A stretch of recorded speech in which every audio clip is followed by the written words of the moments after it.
नमस्कार, मयुरी किचनमध्ये तुमचं स्वागत आहे। आज आपण असे कुरकुरीत होणारे, तेलात न उडणारे साबुदाणे वडे बघत आहोत। चला तर मग लगेच सुरुवात करूया। इथे मी 2 वाट्या साबुदाणे घेतले आहेत आणि ते पाण्याने 2-3 वेळा हलक्या हाताने चोळून असे आपण हे कमीत कमी 5 ते 6 तासासाठी आपण हे भिजत ठेवायचे आहेत। साबुदाणा कोणताही असो, आपण साबुदाणे धुतल्यानंतर त्यामध्ये अगदी असं 2 चमचे पाणी राहील इतपत आपण ते भिजत ठेवायचे आहेत। खूप पाणी त्यामध्ये ठेवायचे नाही किंवा कोरडे सुद्धा करायचे नाहीत। धुवून असं 2 चमचे पाणी राहील इतपत पाणी ठेवून आपण साबुदाणे झाकून ठेवायचे आहेत कमीत कमी 5-6 तासासाठी।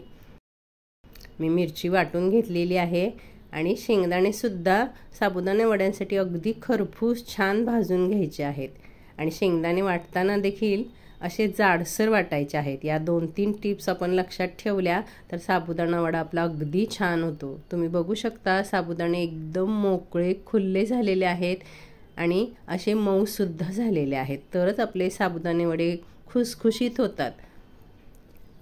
आपण आता साबुदाण्यामध्ये वाटलेली मिरची आपल्या आवडीप्रमाणे टाकून घ्यायची आहे किंवा तुम्ही लाल मिरची पावडर सुद्धा टाकू शकता। चवीपुरतं मीठ टाकून घ्यायचं आहे आणि हे भाजलेल्या शेंगदाण्याचं कूट 1 वाटी घेतलं आहे। त्यातलं मी थोडंसं ठेवते, आपल्याला ते नंतर लागणार आहे। जाडसर कूट केव्हाही वापरायचं साबुदाणे वड्यांना। थोडंसं मी काळं मीठ देखील टाकलेलं आहे आणि 2 वाट्या साबुदाणे फुलून छान खूप जास्त झालेले आहेत, तर मी छोट्या साईजचे 5 बटाटे घेतलेले आहेत। तुम्ही जर मोठे बटाटे घेत असाल तर 4 किंवा 3 सुद्धा घेऊ शकता। 1 वाटीला 2 उकडलेले बटाटे असं प्रमाण ठेवलं तर साबुदाणा वडा कधीही फुटत नाही, कडक होत नाही, अगदी छान होतो। तर मी छोट्या साईजचे 5 बटाटे घेतलेले आहेत 2 वाटी साबुदाण्यांसाठी। हे प्रमाण अगदी बरोबर आहे। साबुदाणे वडे आतून एकदम पोकळ मस्त छान असे होतात। किसलेला बटाटा, मीठ, शेंगदाण्याचं कूट, वाटलेली मिरची हे मी सगळं मिक्स केलेलं आहे। तुम्हाला जर जिरं कोथिंबीर चालत असेल उपवासासाठी तर तुम्ही यामध्ये टाकू शकता।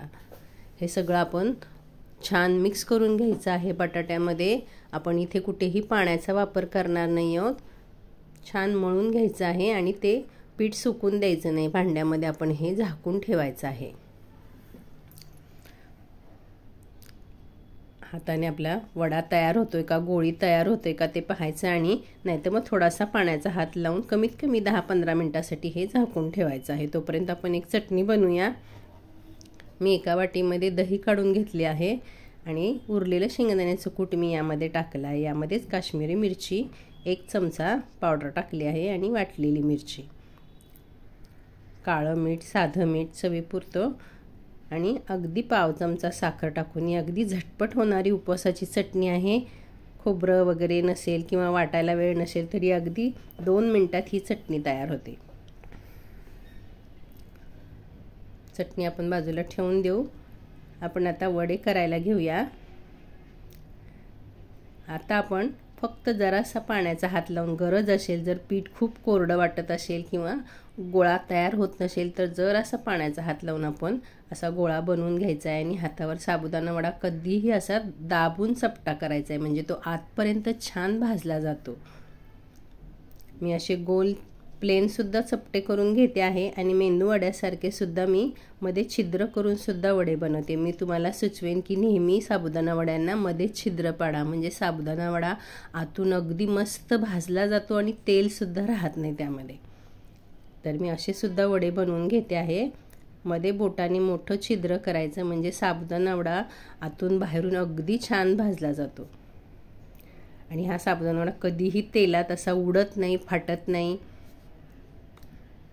सर्व वडे मी बनवून घेते आहे। तेल तापत ठेवलेलं होतं कढईमध्ये, थोडासा मिश्रणाचा गोळा टाकून पहिला पटकन वर आला, म्हणजे तेल तापलेलं आहे। तेल सुरुवातीला कडकडीत गरम करून घ्यायचं आणि नंतर गॅस मीडियमच ठेवायचा। वडे आपण कडेकडेने सोडून घ्यायचे आणि त्याचे बुडबुडे खूप फास्ट येतात अगदी 1-2 मिनिटं आपण ते बुडबुडे येतात तोपर्यंत थांबायचं आणि बुडबुडे कमी झाले की आपण साबुदाणे वडे उलटून घ्यायचे. दोन्ही बाजूने आपण असे छान रंग येईपर्यंत भाजून घ्यायचे. खूप वेळ साबुदाणा वडा तेलात राहिला तर फाटू शकतो, त्यामुळे गॅस लोही करायचं नाही आणि फास्टही करायचं नाही. मीडियम गॅसवर आपण हे साबुदाणे वडे अगदी छान तळून घ्यायचे आहेत. तुम्ही बघू शकता मस्त असे साबुदाणे वडे आपले फुललेले आहेत आणि तुम्ही आवाज ऐकायचा.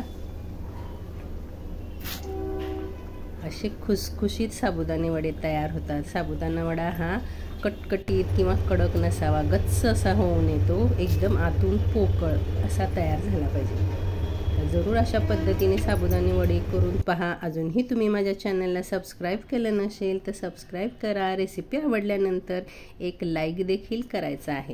असा साबुदाणा वडा एकदम आतून मोकळा पोकळ असा तयार होतो. करून पहा. आवडल्यास लाईक करा. धन्यवाद.